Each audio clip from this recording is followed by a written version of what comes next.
thanks for being here, brother. Appreciate it, fellas. It's awesome. Boston Celtics strength coach, Iron lover, hopefully. For sure. Yeah.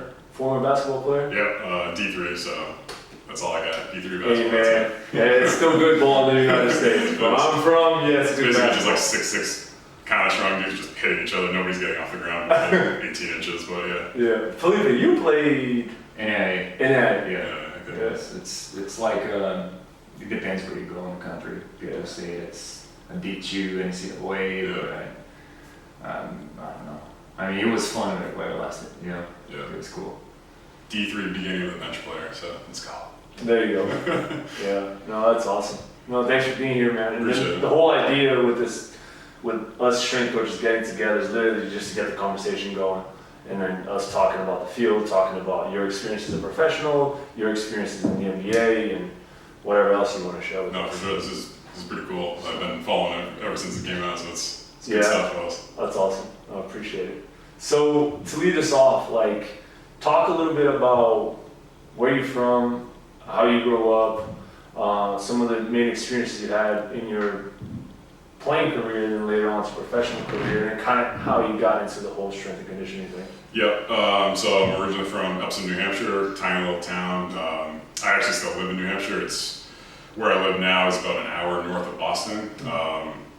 So commute in every day. It's been like you guys know with the NBA schedule, like we have very odd hours. So like usually I don't hit traffic, and I try to not let myself hit traffic ever. If we have a 10 o'clock practice, try to get up early, get down there, lift myself, get training set up for all the guys. But Boston traffic just. I don't know how Denver is or anything, but like it's already down You there. could be getting gnarly over there too, right? Yeah. So grew up there. Played baseball and basketball all the way up through high school and into college. Basically knew I was like into athletics and into fitness and conditioning, all that stuff. Stopped playing baseball just due to the fact that I was trying to play AAU basketball and basketball at the same time, but then the seasons of basically high level anaerobic type conditioning and all the stuff in basketball, then you go to baseball and you basically do like 2 laps around the field and then hit a bunch. So like I was just, by the time the AAU season came around, just like gas. So I told my dad, I was like, hey man, can't play baseball anymore. Like it's actually affecting my basketball training. I had a much more large love for basketball, so I kind of dove fully into basketball in high school. My dad actually worked with a guy who started his own personal training company. So I was the very first person that he wanted to get this personal training company off the ground, but I was like the first test subject basically. So I kind of, at an early age, kind of like freshman, sophomore in high school, kind of like got a little bit of a taste for, actual training for sport. So he was kind of getting into it. He ended up starting his own company. After high school, after I finished my high school playing career, I was never really a school kid, never really academic that much. So I didn't really ever want to go to college. I had no desire to do that at all. It's just not really my thing. So I ended up taking a year off to kind of decide whether I wanted to go to college or whether I wanted to just, start personal training, and ended up that summer getting my online personal certificate, and then started working for his company. And at that point, he had built up this company into where he was doing adult fitness boot camps, and he had probably 200 to 300 clients at the time. So it became myself, him, and his wife were all certified trainers, and we were basically just leading 30 people at a time for an hour to an hour and a half a day, just adult boot camp. So like as a 18, 19-year-old kid, like really didn't know anything, you know what I mean, at that point, just like really trying to learn. Just being thrown into the fire was like one of the best things for me. So he did a lot of the programming off the bat, and then over the course of like the year to the year and a half I worked, or 2 years I worked for him, we kind of developed into where I was helping him do it, and I had an interest in athletics, so I was less interested in like general population kind of training, and more into, my passion was, hey, how does this translate to sport? How can I make athletes better? So I knew like going right off the bat, that's what I was interested in. So we developed a subset company pseudo classes off of the main, which was geared directly towards high school and college age athletes.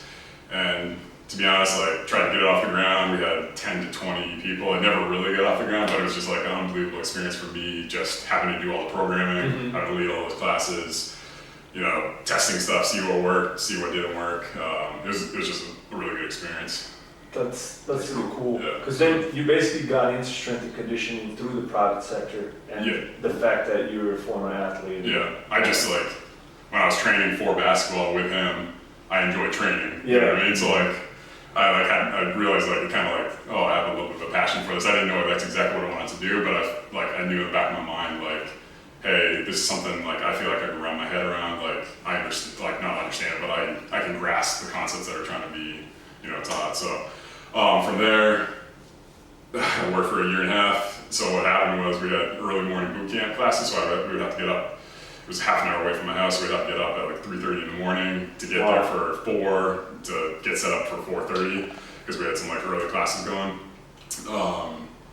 But then once we had the athlete only program started up, that was more geared towards afternoons and nights. So what happened was I started working up until 10 o'clock at night, and then getting home, trying to pass out, but you're still after you train, so you kind of geared up still a little bit, and then you're averaging about 4.5 to 5 hours of sleep a night. And then over the course of a year, I lost 16 pounds of body mass, just was training, but couldn't keep anything on, was eating a lot, but couldn't keep anything on, so I knew I was doing physical harm to myself. So I told him, I was just hey man, I have a passion for this athlete only group. Obviously it's not making a lot of money, but I also I do like training, but I just feel I have to go back to school. So it was terrible timing. Thankfully we're on good terms to this day, but he was a good enough guy that I think saw that and realized that hey, this is kind of what he thinks he needs to do. So I ended up going, didn't know exactly what I wanted to study still, which is crazy looking back. I'm I should have just gone exercise science, but yeah, for sure. Decided that I also didn't want to waste a lot of money figuring out exactly what I wanted to do. So I went to a community college in our local area for 2 years, did a bunch of general studies, but also any single class that had anything to do with the body, human body, so anatomy 1, biology, all those things, knocked off all those general credit classes, and then transferred that 2-year degree to the school I ended up going to for my bachelor's, Messiah College in Pennsylvania. You finish school and working with the private sector, and then at that point you were this is pretty cool, I want to do this. Yeah. How did the transition happen to strength and conditioning? You said you kind of started this pseudo working with athletes, but it was a good experience, but then how did the thing start to professionalize a little more for you?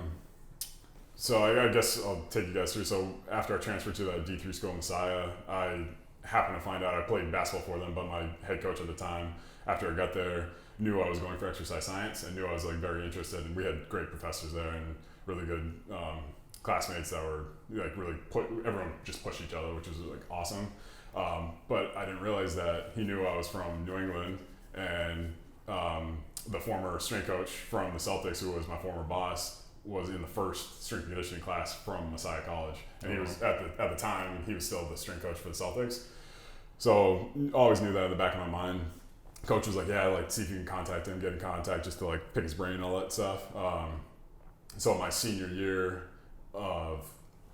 at Messiah, finishing up my exercise science degree, I really had no plans for the summer at all. So I'm all right, I knew I was behind the ball on it. I gotta figure out something. I know I just can't just jump into the exercise science field. I knew I wanted to work with athletes at that point. I knew I wanted to probably be in the college or professional ranks, but it's not an easy jump just to have a 4-year bachelor's degree and just jump right into it. It doesn't stuff just isn't open for you like that. So basically did what a lot of kids do and just started cold calling. Looking back on it, it's man, I'm the guy who's getting all those emails now. You know what I mean? All of our emails are blowing up with all this stuff, and so basically just reached out to Brian, a bunch of strength coaches in Boston. There's Boyle and Eric Cressy and all those guys in Boston to try to see if I could get hit on one of those to maybe get an unpaid internship and just basically not try to get paid, just trying to learn, you know what I mean? Just try to do my best. So after 7 months of every Friday calling and emailing, Brian Dew, the former strength coach from the Celtics, finally hit me back and said, hey man, we're playing Philly, I'm coming to speak at Messiah, I'm more than willing to basically sit down for an hour and talk to you.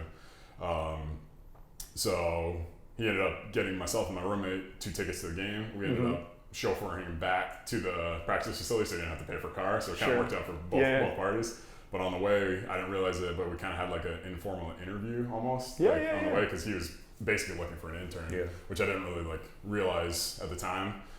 By the time we got to the game, after an hour and a half conversation, we get there and he has to go into the game, and he just said, "Hey man, like I'll see you in," I think he said, "I'll see you in June or May." And I said, "What do you mean?" And he goes, "Oh, you're gonna do like preseason with us." So like, all right, like I'll be there. Cool. You know what I mean? Like, so it's cool. So like, got my foot in the door. So I ended up having to finish my bachelor's degree. I had to go to Nepal for like a cross-cultural course. Got back on a Friday, was completely jet lagged, like brutalized, right? So I had like from Saturday morning till Monday to get my act together and like be good to go for Monday. So basically ended up getting down there on Monday. Ended up starting to work part-time for his personal training company. He has a company himself, but also being the intern for the Celtics. And after 8 months, got hired, or 8 months to a year, got hired on full-time. So That's cool. just basically got very, very lucky. So, but I did try for 7 months too, so I got to give myself a little bit of credit, but I'm always going to be very thankful to Brian for giving me a shot. Yeah. So, I mean, Bidu is my hero, man. yeah, for sure. Oh, I mean, he has 5 kids. That's 6 now. 6 kids, right? 6 now. Oh man, no, he's my hero, and he did this for like 16, 17 years. Yeah. So and like I'm always gonna be thankful. Like he did not have to respond to any of those emails. I was probably very annoyed at a certain point from those emails, you know what I mean, and like all those calls. But like, just took a shot, and for me, it worked out really, really well. You know what I mean? Just got my foot in the door, and yeah. But that's funny. That's kind of like how I got Steve has, and then I would call him. I got his number. Okay. I called him for 3 months straight, Yeah. and Steve's kind of like he never like blows people off in it, but he Yeah. was like, "Coming back later." It's like, cool. Yeah. At 6 p.m. I'll call him again. So I'll call him at 10 a.m., 6 p.m. at your time of day, and he was like, "Listen, just come to my gym and let's see what happened." And I can literally hear the voicemails or like the talk of Steve coming yeah. through. Oh yeah. That's Yeah. funny. That's good. You kind of like cross a lot of the steps of like accomplishing something that you want in your life, right? You went to I want to learn about it. Yeah. You went to school, and then say, I would like to learn more about it and maybe become a professional. And then you work on the private sector, and you're like, okay, I really like the athletic side of things. And then you're like, I'm going to start calling people to see if I can get a shot. And then you got like an informal interview because like just to show face, and like you and your buddy going to the game and talking to Brian, and it was like boom, boom, boom. And then it's like you kind of like put your money where your mouth was at every step of the way. So that's pretty cool. And I think a lot of the people that have been listening to this podcast, whatever you want to call it, they always ask like, what do you think I need in order to one day be there? Yeah. Right? And you kind of like cross all of these off. Yeah. But what if you would think like in this league, and from what you know professionally and what you've gone through, what do you think are some of the like main requirements? I think like it's just hard because it's like one of those things like you need a base amount of knowledge. You know what I mean? Like, and in America, I don't know how you guys feel, but I honestly don't even know where both of you guys kind of got your degrees from. I don't know if they're American universities or not. Yeah, they are. They are, okay. But Mine's half Canadian, half American. So I have a little bit of Brazil too, but So I ended up getting my master's degree while I was working through Australia because I just feel right now that like in American educational systems, right, you have it's a liberal arts degree, you know what I mean? So you have a lot of like, yes, well-rounded courses that make you a better person, like all this stuff, but like, to be honest, like until like the second or third year, you're not really diving into anything that of like substance for what you know at that point is probably what you want to do. So like in strength conditioning, my exercise physiology degree, there's probably like 6 to 8 classes max that I actually feel like I use on an everyday basis. You know, I went to a Christian school, so we had a lot of like biblical classes too and all this stuff, but like it wasn't, I almost feel like I was a little bit behind the 8 ball because I pretty much only got a 2-year, in my mind, a 2-year degree in exercise science. And stuff I was actually like physically learning about exercise science. Like you take a lot of liberal arts, like math classes, science classes, and then all that stuff. So I feel like just if you're studying an exercise science degree, if you're in that undergrad or kinesiology or whatever it is, just do your absolute best to really focus on the actual applicable classes for what you want to do in the rest of your life. You know what I mean? Like, I'm not saying take out the rest of school, but like those classes, make sure you dive in really deep. The first couple ones, I definitely kind of like skipped through, you know what I mean? Kind of just like passed on, got through it. Like, wish I'd spent a lot more information or time actually like learning deeply that information, which is probably me of not being a super positive student, but like that's probably on me too. And then I think like just having an active continuing education curriculum for yourself, whether it's, scienceforsport.com, like any of those websites, just to try to actively continually make yourself better. I think is like, especially right now, like where we're not taking master's degree classes, like unless you are, like just being able to better yourself on an everyday basis and challenge yourself on an everyday basis, whatever that is educationally, you know what I mean? Whether it's a website or whether it's like I'm currently taking an online mentorship, which is kind of set up the same way as like a school class, even though I'm not getting credit. It's just something for me to constantly challenge myself with to be a better strength coach. Do you mind sharing what it is? It's another Australian. I found it through scienceforsport.com. Science to Sport, It's one of their continuing education courses. It's called Core Advantage. It's through an Australian company. Basically, it dives deeply in like a 18 different module thing of everything. It's really good information for like everything you should have learned in a bachelor's degree. You know, I got you. Maybe the classes that you didn't pay enough attention in, like we're going right back in and we're hammering. Like it's very simple. Like most strength coaches probably know a lot of that information, but just being able to like go back and like hammer it again is like huge. So it talks about, even more advanced concepts like velocity-based training and like gym wear kind of stuff. Like, so cool. it covers the broad spectrum of strength, plyometric work, power work, even all the way up to like VPT stuff. So, and more on the I wouldn't say the nuts and bolts of it, but like the actual science part of the job, and not so much the soft science part, which is the communication, art skills, all that stuff. That's probably a bigger part of the job too. Like you guys all realize, like we try to, like, I don't think our programming differs all that much, you know what I mean? Like, to be honest, it probably doesn't need to, or, like, as long as you're doing something with your players to try to actively make them better, like, the basics go a long, long way with all of these guys. It's just that part is first of all, getting the guy in the room, getting him motivated to give full effort. Like, those are the things that we all struggle with, you know what I mean? Like, yes, they're paid millions of dollars to be an athlete, but that doesn't mean they love strength conditioning. You know what I mean? Like, and our job is to motivate, is to challenge, and try to just obviously make them better, but give and take is a huge thing, obviously. It's been kind of like a common theme, right? For sure. Between all the people that came around and talking to us, and it's like everybody like basically I think at some point we all sit in our the facilities basics, and are like, man, I feel like I'm not getting anything done. But like, you are getting stuff done. We are getting stuff done. It's just like at some points throughout the year, you're just like, man, like, why can't I reach this guy? Or like, what do I need to change to reach that guy? You know what I mean? Like, we've been blessed this year. We have a team that thinks what the performance staff does is very important, and we don't have a lot of guys that fight back a lot. You know what I mean? So like, if we ask them to do something, like, we're trying to educate them and explain why we think as performance staff this is vitally important. But like, we also have a group of guys that, thankfully this year especially, like, are receptive to that. So it does make your job a little easier. I will say this is the first year that it's been slightly better. So it's just constant battle every year. Just that trust, right? Just that trust for sure. Yeah.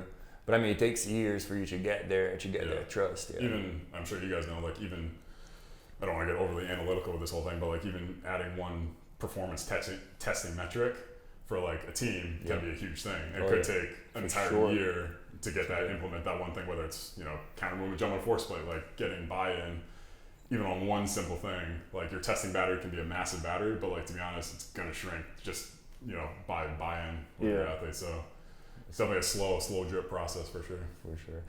Is there any reason that you go through like Australia to get your continuing education, your degree, and I mean, it's online that you're doing, right? Yeah, it's online. The conversion rate is one of the things, so like it definitely costs a little less than a lot of the American programs. I didn't really find anything.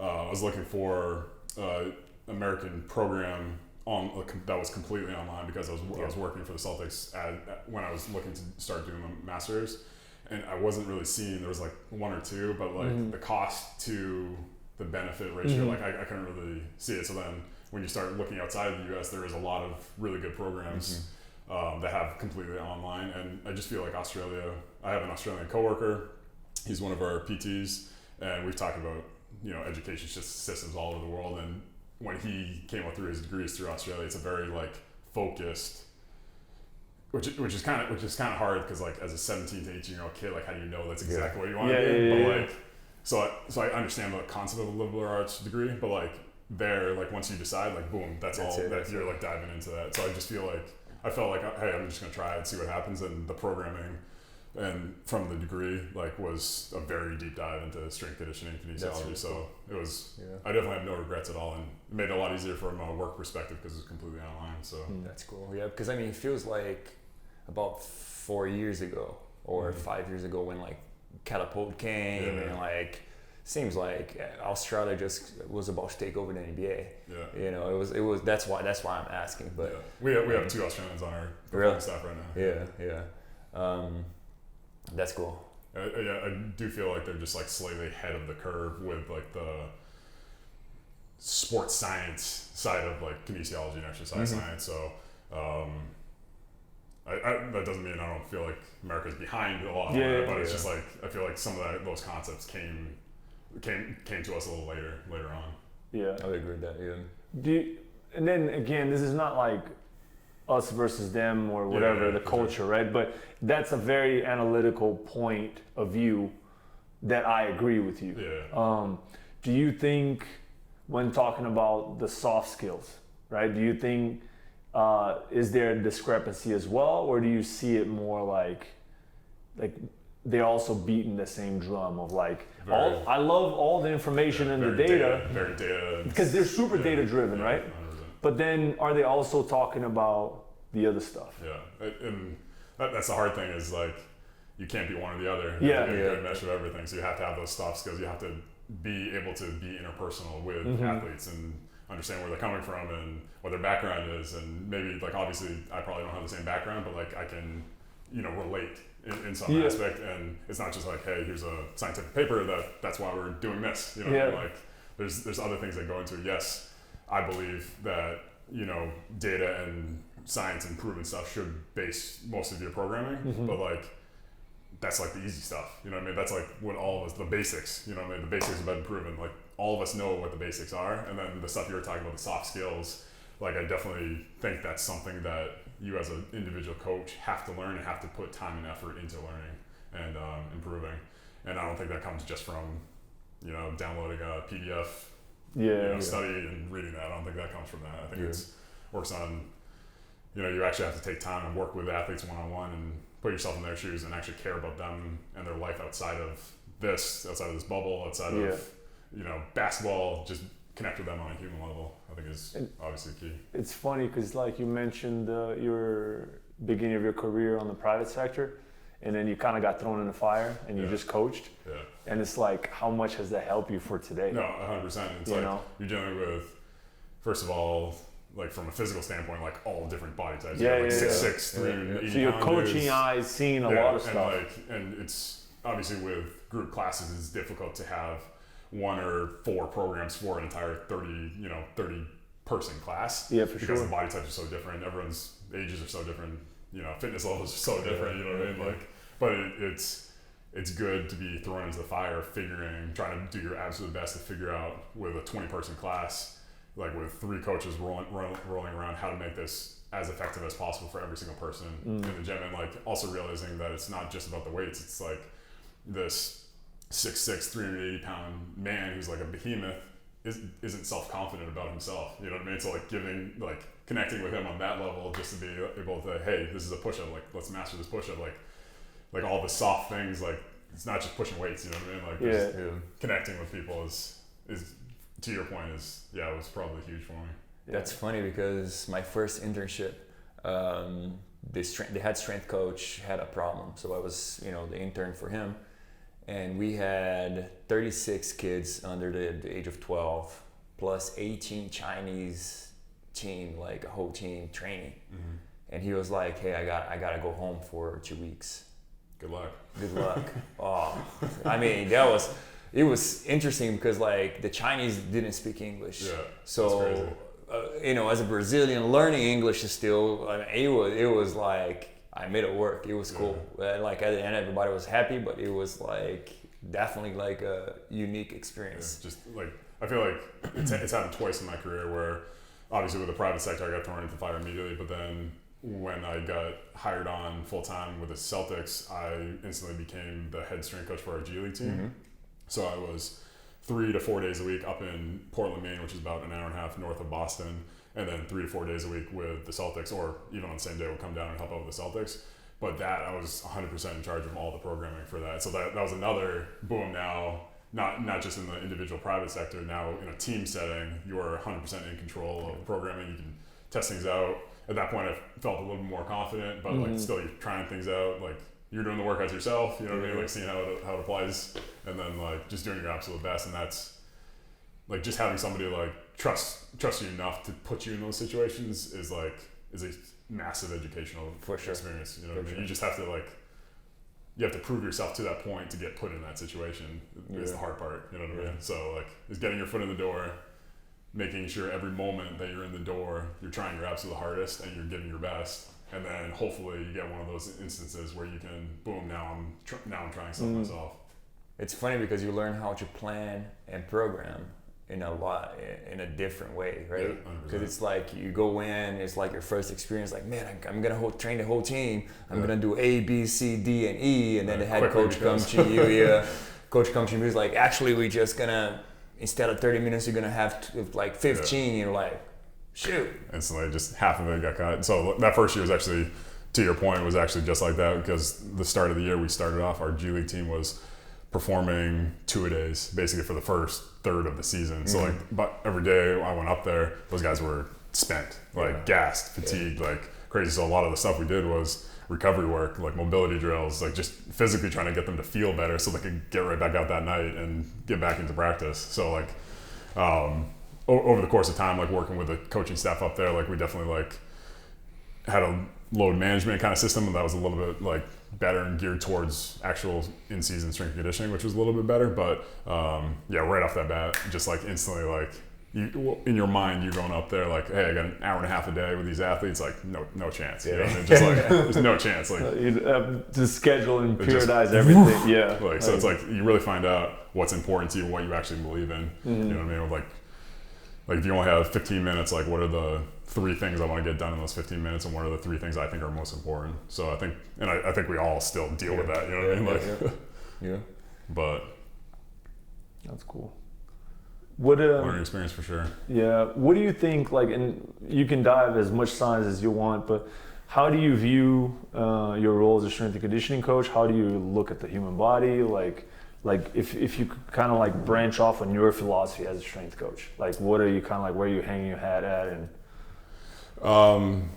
taking it back to like specifically basketball athletes, like obviously these guys for the most part probably only in like a decent college program for 1 to 3 years max, maybe 4 years. Like most of the guys that are making it to the NBA level are 1 to 2 year athletes. So like first of all, you have to think about the training history of these guys. They probably, unless they were like blessed and went to a prep school that had like decent strength conditioning and or a high school that had like a strength coach there, and there's tons of high schools that have great strength and conditioning coaches, but unless they were blessed by having that, they definitely didn't have a history up until that point, and very then low training age for sure. And then through high school they probably didn't get a lot of it, and then through college even, like you probably didn't see a lot of like decent strength conditioning adaptations coming from these athletes, so their training age is just so low. So going back to that thing and beating a dead horse, like the stuff that we do is so beyond basic. Like you know what I mean? Like it's like when I first came in, I literally walked in and there's multiple athletes on the floor doing push-ups wrong.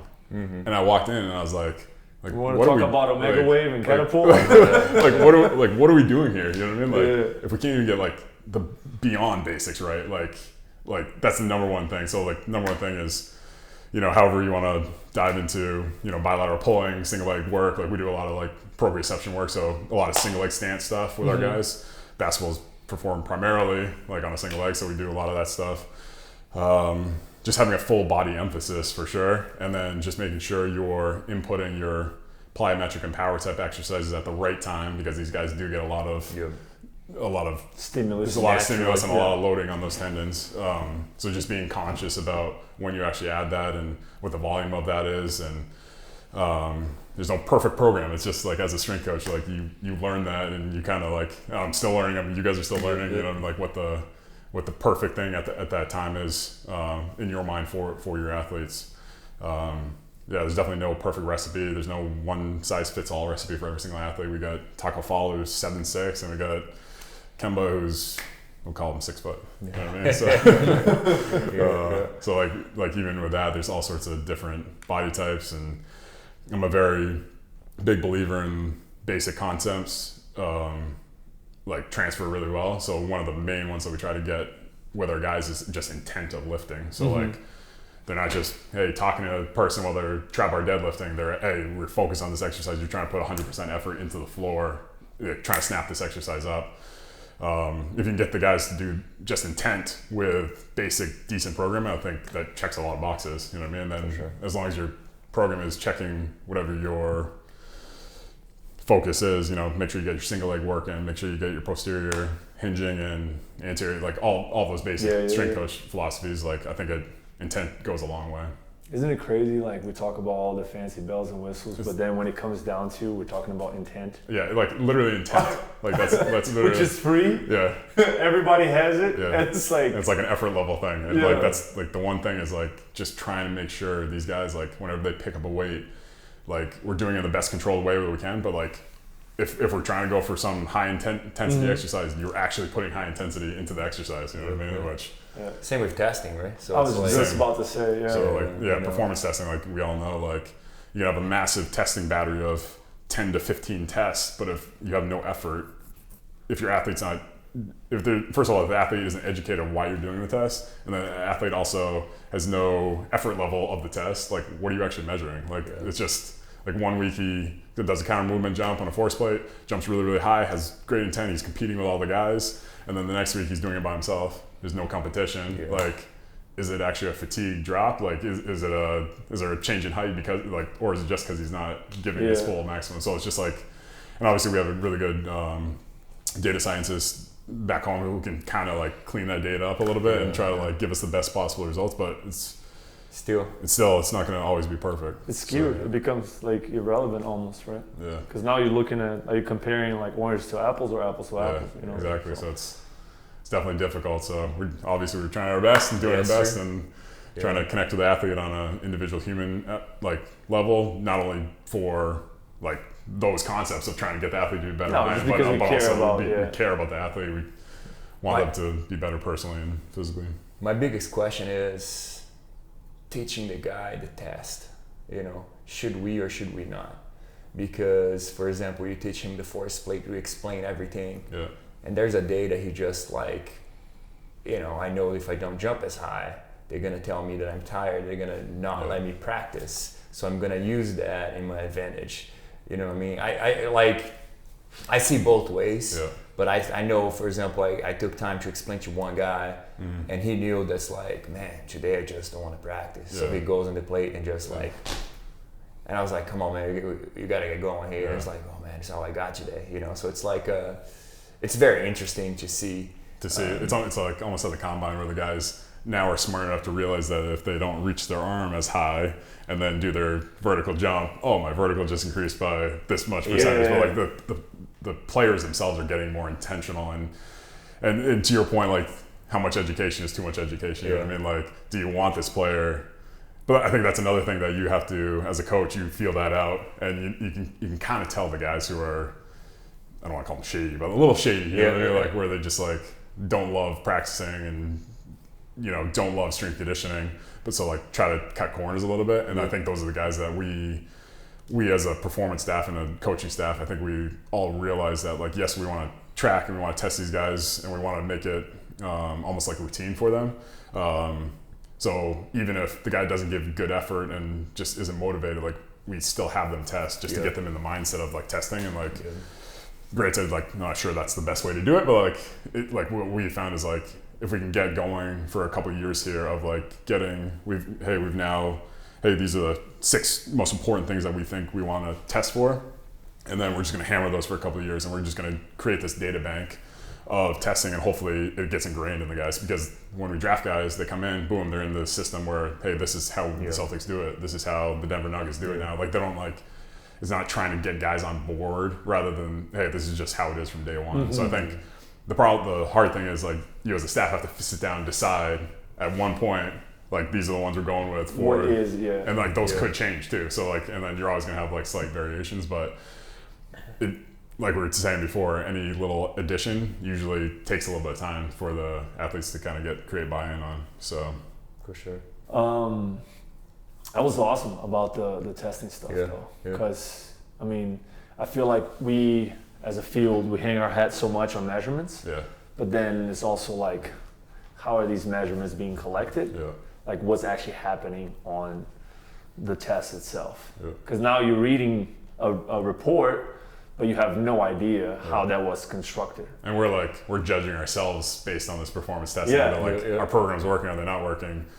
It might not be that the program's not working. It might just be another factor. You know what I mean? So it's obviously that's something that I didn't realize when I first came into it, but like that's something that there's a lot of gray. There's not a lot of black and white. You know what I mean? There's a lot of like interpreting data, and thankfully we have a staff that, as a unified unit, we can kind of all help each other with that. But it's not an easy process too, especially when you have upper management who wants to see that boom on paper, like improvement or you know, tracking, maybe it's not, you know, subpar performance or fatigue or anything. So it's definitely not an easy concept, and something that I don't think anyone's figured out perfectly, especially working with NBA athletes. But yeah, we're just doing our best. It's almost like you could say almost chasing your own tail. A little bit. Because and it's like you said, we try to set a standard, but then then this research came out where you measure whatever, and then now you're like, should we add that? You know, discard it?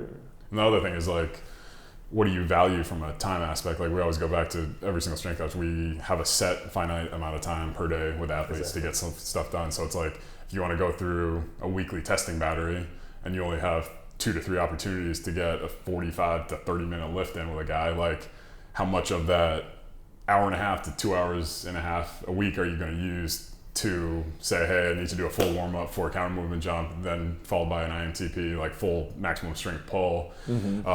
We've been messing this year with, before myself and my coworker, one of our other strength coaches, we had to do all the testing because we didn't have a sports scientist that was actively in the weight room with us. So this year we now have that, and he has taken on the great role and responsibility of, in training, we get the guys warmed up and we try to have a somewhat set protocol of it. If it's trap bar day, they're doing these set warm-ups, and then they do one relatively heavy set on the trap bar, hit it for like a strength, if we're going for a strength emphasis or whatever it is, and then right after that they go on IMTP. So like it's ingrained, it's almost like a work set, you know what I mean? But like that only is allowed to happen because we have now a guy who's running that, and I can send the athlete over to him, and I'm still working with 2 other athletes here. So it's not like I'm physically taking myself over, setting up the, you know how technology is, setting up the technology is probably not going to work the first time. So like, trust me. It's just like, it is what it is, but like thankfully we've been blessed with that. So we kind of, every week we try to, you know, alternate. We try to get counter movement jumps every week or every 2 weeks, and usually it's at the start of the program right after they've done their full warm up. So it's not really like actively taking from my time. It only takes like, you know, 3 to 5 minutes for a counter movement jump, but he's right back into training. So before, where it was like the strength coach had to physically pull himself out, like you would have to do a set warm up for, hey, if you got 5 guys in weight rooms, all 5 guys are doing the same warm up, all 5 guys are going to test, and then we're going to, whatever time we have left, go and train. Like doesn't work out well. So and I'm sure you guys can relate, but it's like almost like if you're testing an athlete and then you got 3 or 4 guys just kind of waiting. Now you start to like scramble, you know, like you guys start just like give them plank or you go roll over there, and it's like, nah, if you have a designated person area, and it's like kind of becomes part of the rotation. So we all been through it. It was what am I doing? You over there. Like, So just like making the best of your environment, and I'm not even sure we're in the perfect, like we found at the Celtics, we found like the perfect environment, but like what we did during the season worked for us right now. Like, and then that could easily change next year, but like as of right now, like that made it easiest on everybody to try to get some of the data, but also make sure the guys are actually getting some real work in too. because we only have so much time, Yes, Yeah. as you guys know. yeah, No, yeah. that's awesome. That's really cool. What of like speaking of your own lifting, like because I know like you mentioned a few times, like I've been lifting, I'm my own training. Humble brag for sure. Yeah. There's nothing else to do in the bubble, fellas. That's true. That's true. Like, what have you been messing with? What do you like to play with in terms of like, are you doing someone else's program? Like, are you programming for yourself? How does that work? So I program for myself just because I've always liked to mess with concepts and try to.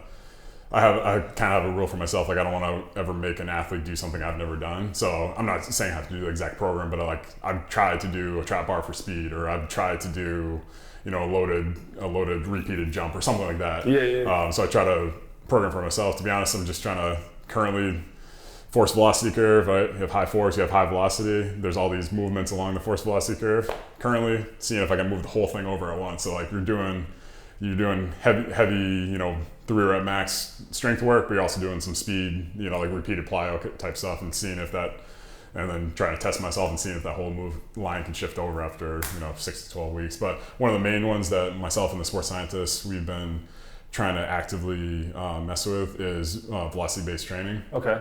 So we have our organization 2 or 3 years ago purchased 2 or 3 different gym wear devices. And we do a lot of the same bar you guys have here, the Intex or MoveView bar. And we're just trying to mess with, he's created a dashboard, which is actually pretty cool, that you can do a couple different warm-up sets. Like, so say moving the trap bar at, you know, 185, 225, 315, and you take that last warm-up set and you try to have the athlete or myself move As fast as possible. as fast as you possibly can. You take that velocity number in meters per second, and then you can kind of plug it into this dashboard, and it'll spit out your estimated 1 rep max. So say it's 500 pounds that day, right? So then 1 bar down, it shows you, hey, like we want to trade at 85% of that, right? So then it just calculates out like, hey, this is the training load that you should be working at this day. I think it has some like huge value for in-season training, because like if a guy's fatigued, he comes in like, you're not basing what he's doing that day based on like a 1 rep max, or, you know, estimated 1 rep max test that he took a month ago or 3 weeks ago. You're doing it. It's current. It's currently like how he felt that day. So he walks in, hits a couple warm up sets, and then crushes his 3rd set. You take the fastest velocity, plug that in. So like one day he might walk in and be 1 rep max estimated at 450, and the next day he's 550. You know what I mean? So like, or 2 days later. So like that day where he's estimated at 450, probably his 85% is going to be much different than it is at 550. So I think we're just like scratching the surface on all that stuff, but I think for in-season training, we could be a lot more effective of quickly, if we can do it if we can quickly do this, much more accurate at testing without, or, you know, programming weights that should be moved without really guessing, which would be a lot easier. So it's fascinating because really you're working with how your nervous system is technically feeling that day. For sure. Right, and then it's appropriate for that. And especially in this environment where we're literally playing every other day. Like, obviously we're in playoffs, so like I think everyone's doing a little bit probably more, like loading came down a lot, right? We're probably doing a little more velocity-based stuff if we're, obviously depending on the guys and depending on your training style, but for us we're doing a lot more like lighter, moving things faster. We don't have a lot of recovery time. We don't have a lot of, like, you don't want to put a lot of extra fatigue on these guys. So moving a 3 rep max trap bar is probably not the greatest thing to do in between. So game's on Monday, today's an off day, game tomorrow, probably not the best thing to do. You know what I mean? So it's like, but going down the line, we kind of feel like that could be something that could have some real benefit. So, which would be kind of interesting. Just scratching the surface on it. So what are some things you like to read outside of training? To be honest, I'm not a big reader. Like, I need to get better on that for sure. I have multiple books on my nightstand that have been here for 2 months and I haven't touched them. But It's good you have those. I know. Oh man, I had some books. I actually wonder, like, I've never been a big reader. I've more been a guy that like is a visual learner. So like, I like with online mentorship, I'm currently doing hour-long classes. Like, it's a video, you know what I mean? So you're watching the video. I need to get better at reading, I really do. And like, I'm definitely envious of all the strength coaches who have like massive library of strength conditioning books, because it's like, I've had to force myself to read some of those. Like, I don't just like do it for enjoyment, you know what I mean? So currently not reading anything, but just going through that mentorship right now. So take about an hour and a half to usually an hour to an hour and a half a day. Try to get through that. Have you tried audiobooks? I also have commute, so I have tried audiobooks and they've been really good. So like the couple podcasts I've listened to in the past. You guys probably for sure once you get your podcast going here. It's funny because like I'm like you, like I'm a slow reader, especially in English. So I'm like this is cool, and when I really like sit down and make time every day to read a little bit, it works great. But then audiobook came and it basically like changed my life because I can literally like be brushing my teeth, listening, and actually engage into it. No, that's how I feel about it. And then it's like I will brush my teeth, I will shower, and I will like get dressed every day. And during that time, I listen 10 minutes of stuff. You just got a routine for sure. So it really worked because I'm right there with you, like sitting down to start going through pages. It's just like one of those things like when I'm gonna read something, I want to like really enjoy it, and like I think you guys all know, like some strength conditioning books, like you read them, you kind of get through them. You don't enjoy every single one you read. You know what I mean? So it's just like one of those things. If it's an audiobook, I would definitely be much better with an audiobook format or a video format. It helps me like lock in a little bit more. But yeah, no, I definitely need to improve on that for sure. Yeah, that's cool. And then you start reading a strength conditioning book, and then they throw the crab cycle, and I'm like, oh man, I tried to learn this crab cycle since I started school. That's tough. But basic understanding takes people a long way. You know It's like you say, you just gotta keep trying your best. And trying your best. Get in a routine. Routine is a huge thing. Like I have about a 45-minute commute to Boston. So during that time, have an audiobook, like on the phone, plug the phone in, CarPlay, audiobook, and you're kind of zoning out, but you're still like locked in. You got 45 minutes to get an episode of whatever the podcast that you're diving into. Podcasts are huge for sure. Yeah, and you're being efficient with your time. For sure. It's kind of killing two birds with one stone. Yeah. When it comes to performance, like, have you noticed anything here at the bubble? Like, has performance helped? Has performance being actually hurt? Like, because my guess coming in was like, okay, everybody's in this campus, or our guess was that there's going to be some really good performances happening by the guys, right? Because you're eliminating distractions. But then we also noticed different stuff, and I'm curious to see like what you observed. I think the one thing, I forget who I was talking to this yesterday or the day before, but one of the things is I was expecting, and like knock on wood, like a lot more soft tissue injuries, especially in that first 8 games. And like I think it's a huge thing because we're not traveling. You know what I mean? Like even though we are playing every other day, like the travel of like getting guys after you finish at 10 or 11 at night, you get on a plane, you got a 3 to 4 hour flight, you're landing, like guys are hardly sleeping on the plane. Time change and all that I feel like even though we are having such a crazy packed schedule here, like I feel like guys are actually like recovering better in this environment than if we had like even a 2-day block in between, because I feel like you don't have that hangover of the flights, and you're actually hopefully getting to bed at a decent enough time, depending on video games. All these guys, how that is. But so that's probably like one of the things. And I just feel like guys, especially on our team, physically, I thought they would be getting a lot more like run down, and they're not as much. And we are trying to be very, very cautious. I'm sure you guys are too with like the schedule. But that was one thing I was like a little bit shocked of. I was expecting, when I saw the schedule come out, I was like, oh man, I don't know how we're gonna do this. You know what I mean? But like, I think having food, walking distance, having massage and recovery modalities on the same floor, like having Florida sunshine. Like vitamin D is huge for these guys. So I think just that like recovery aspect is going better than I thought it would be going. You know what I mean? Which and moods, guys' fatigue statuses. I just had a negative connotation to like when I saw the schedule. I was like, oh man, this is gonna be brutal. It's gonna be brutal. You know what I mean? Because it was 30 days of every other day you're playing. Like I don't know how it was for you guys, but like it was very tough to say the least during that whole quarantine period with like the virtual workouts. Like that was not something that was easy, and probably not obviously any of us would consider it to be the highest quality strength conditioning. Like we're just trying to get stuff done, trying to get guys' tendons loaded. Like they're about to have to come back at some point and play high level minutes and jumping and cutting and all that stuff. And if the guy's not actively doing it at their house, then like how do you get a guy to do all those? Like mimicking basketball and NBA basketball game at their house is extremely difficult. So so I definitely probably had a more negative attitude coming in here than a positive one, but I've been like pleasantly surprised with how the guys have been responding. And not to say we haven't had any soft tissue injuries at all. Like, it's not a perfect world, you know what I mean? But like, it's definitely better than I thought it was going to be. But you see, but those are cool, interesting things to talk about because it kind of moves our field forward, I think. Yeah, for sure. Right? So, and it's the same thing. Like we talk about this all the time. But it's like, is this situation hindering us or is it actually making us better? Yeah. Right. So I think it's like from a strength coach point of view, it's been like cool. Like we don't get to do this. Yeah, at all. for sure. Yeah, like we don't get to. on the Like road, all we get tough. to do is see you guys twice a year, your place and our place. Like at halftime for like unless you come to the facility, at literally half court for 10 minutes. You know what I mean? Like that's pretty much so it's cool to be able to in a hallway outside of the tables just be able to stop and like talk to everybody. I think that's been one of the. My wife's gonna kill me for saying this, but like that's been one of like the cool things about being here is just like connecting with like the rest of our field.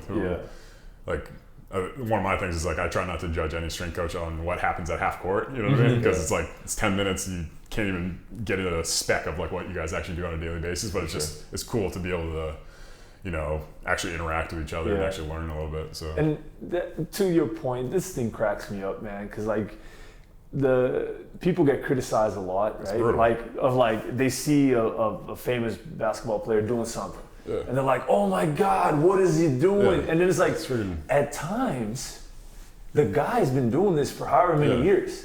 And who taught him was his AU coach or like his high school coach. And then power to them, like I'm not saying what they did was right or wrong. What I'm saying is like, sometimes these players come with patterns that we gotta just be able to, you know, mold or. And I think that's like, I mean, it's hard too because you'll have athletes for 1 year, you know what I mean? Like it's hard to educate that athlete. Like it's just a slow, like we always go back to like the slow drip process. Like there's multiple times I'll be static stretching a guy before a game. Like, do I believe in that at all? Like absolutely not. But like, does it get the guy? He's been doing that for 8 years, and we're actively trying to educate him of like, hey, like if you want to get some static stretching, we'll do like a little bit of a movement-based static stretch. But also, if I'm doing this for you pregame for me in the back have to be doing some like active mobility or active some type of banded warm up, some partnership. Like it's like a give and take for sure. So like that again, going back to the thing, like I'm not judging anybody in the league what happens at half court. You know what I mean? Like you're gonna get a player for a year. He has likes and dislikes, and like it's a major placebo effect. Like, am I gonna tell our all-star player who's been doing this for 6 years that he can't do a hamstring static stretch before a game that he's done for the last 6 years that helps him lock in on every single He's done game? this for his whole life. So it's like, are we trying to educate them in the back for maybe there's something better to do? Like, yes, but like at that active time right then and there, like I'm probably not going to be doing a pure, true static stretch. I'm probably going to be trying to get some range of motion in there, like with him, but he thinks he's getting what he wants. It's more just him sitting there locking in. Like he might as well just lay on the ground and just like meditate for 5 minutes. You know what I mean? It's like it's almost the same thing. Yeah. See, but that's the art of coaching, in my opinion. It is, and it's more than training. We are there to make you feel ready for that game, 100%. to make you feel ready. Like you say, static stretching sometimes it might not do anything for you, but just by static stretching you, it's like you think you're gonna perform better. It's like cool, let's do it. Placebo effect's a huge thing. So those are some of the nuances that you don't learn that in a bachelor's degree for. And there's no article written about this. Listen, you will have to do certain things that, according to research, are not the best or whatever, but you're gonna end up having to do it anyways. Or like I work in college before, and we talked about this another time, but it's like sometimes you're under the pressure of the head coach or the institution to do certain things, or like they want to see a result in the bench press test. Are the girls getting stronger? Like we're talking about bench press. Like why is that really important for basketball? But it happens. It's like a 3 mile run for basketball. Same thing. It's just like, all right, coach, we'll do this. Let's go. And then again, it's like as a professional, you just got to be able to kind of navigate those waters, right? Because if you're just like stuck on the research or on what's optimal. But people might start pushing you out because you don't understand how the reality really is. It has to be an evidence-based program, but it can't be an evidence-only based program. You know what I mean? So it has to. I like that. It has to.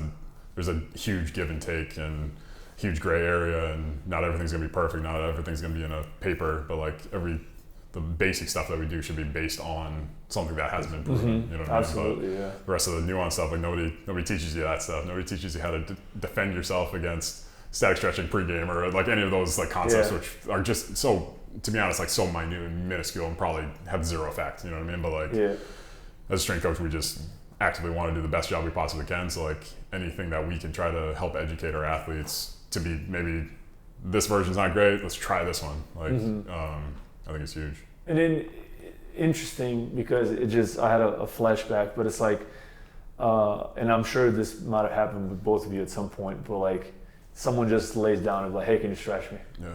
Like it happens, man. And it's literally like, you basically, what are you gonna do? Like, no, I'm against stretching. Like you have to at least engage in a conversation and be like, let's try this, or like, let me, and I feel like young professionals coming into the field, they gotta have at least the experience of like, have you ever stretched someone? Yeah. Have you like, just because it's gonna happen. Yeah. And I feel like we're like all coming across as very anti-static stretching, but like it's just like there's a time and a place for everything. And, you know what I mean? Like there's better times and better places for things, for sure. But yeah, it's just, there's very nuance in everything.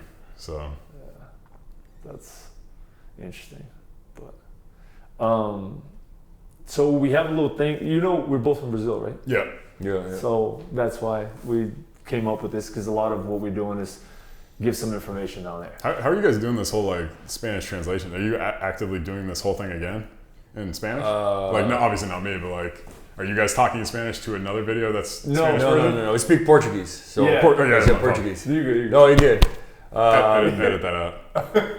But we doing all the podcasts in English and in Portuguese. Yeah. It's like we still working on maybe doing subtitle or something like that. This is literally like whenever you don't follow a strength and conditioning program, you just get to the gym and start lifting. Yeah, that's me. That's kind of what we're doing right now with the podcast. Gotcha. We start, recording stuff, talking about it. We get good, different ideas, and we just kind of, this is our creative side, so it's like, we can do this here. So I like the video editing. Everything looks great. Yeah. So you guys are doing a good so job. we do have some help with that. Yeah. But, so what we usually do is like, because it would be hard to interview people in Portuguese or like the editing times and putting like subtitles in Portuguese. Yeah. But what we try to do is we'll make like smaller videos, record smaller videos of like us talking about some equipment or different stuff in the bubble, just training in general, like kind of like, but then we kind of surround the bulk of the actual more interview content in English, which what was the reason why we kind of started this is like, how'd you guys get there? Yeah. That was a big question that we get all the time. And it's like, well, I'll tell you one thing, because they always say like, we want to be there one day. I'm like, oh, you're going to need to learn how to speak English Yeah. at some point. So it's funny that like every single person that have done this podcast or stories are very similar. You know what I'm saying? From like Shapiro that's been in the league for 17 years to John that just want to talk. It was like the stories are very, very, very similar. Yeah. I think one of the things that I don't know how you guys feel about it, but like I don't get a lot in my inbox is just those people, like no text, no voicemail, no nothing, of just people wanting to help with no ulterior motive. Yeah. You know what I mean? And so like, I feel like a lot of the strength coaches I've talked to went into it with that. They were like one of the few, like I tried to be that of like, hey, I don't want to get like hired. Like I just want to like help any way I can. You know what I mean? Like if me helping is not being involved, like cool, whatever. Like at least like I got a response from it. But I feel like that is something that like every single strength coach, we see everything. We see like everything that gets sent to us. Like we see all of the resumes, we see everything. You know what I mean? Like it's 2020. Nobody missed text anymore. Nobody missed nothing. You know what I mean? Like we see everything, but like the way that you can, it's very difficult in a digital age when there's no picture attached. There's no, there's no interpersonal nature about it. But like if you start off basically like saying, hey, like looking for a job, or like it just is not gonna come over well to us. You know what I mean? So like this is one of those things, like I was that person, you know what I mean? Like I just happened to not really know, but like just be like, hey, I just want to help. You know what I mean? Like, and I'm not even saying like that's gonna work, but I'm just saying like that's the attitude you have to go in to try to get into. If you don't have any other connection and you're just cold calling everybody, that's the attitude you have to go into it. And actually follow through with that. You know what I mean? Like Yeah. actually work for nothing. Actually get up at 5 a.m. and stay until midnight. You know what I mean? Like actually grind for, you know, a year, 2 years, whatever it takes. You know what I mean? Like if you want to do it, like you have to make it for yourself. For sure.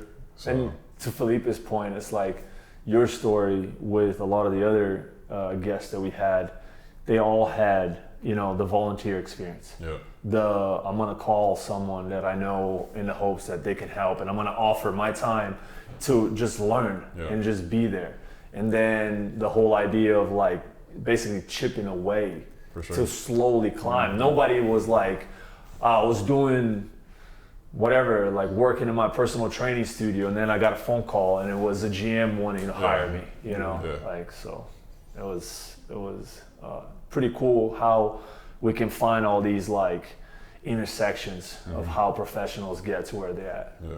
And like the instant the door gets cracked open, you have to jam your foot in the door and then make it completely known why you shouldn't be kicked back out the door. You know what I mean? So you have to give everything. Like the instant you get that opportunity, if you get that opportunity, you got to make the most of it. You got to work absolute hardest, whether it's like, I'm a big family guy, but like you do have to make sacrifices with the family. Like when I was first getting in it, like, hey, like friends not hanging out for, you know, months, you know what I mean? Like I'm just like dedicate yourself to like one thing. You just got to focus on it.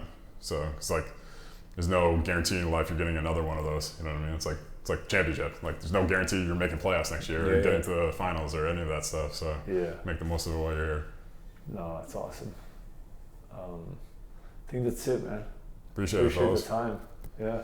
Appreciate you. We Man. usually give it, and then what we try to do is get you to speak some Portuguese. Oh boy, jeez. There's a lot of Brazilians in Boston. There Is is. there? That's There's a lot of right. Brazilians in Yeah. Boston, yeah. So we're just gonna say thank you, which is Okay. obrigado, and all you have to say is de nada. Okay, I got that. I think. There you go. Obrigado. De nada. There it is. Appreciate it, fellas. That's awesome. Appreciate you, man. That was great.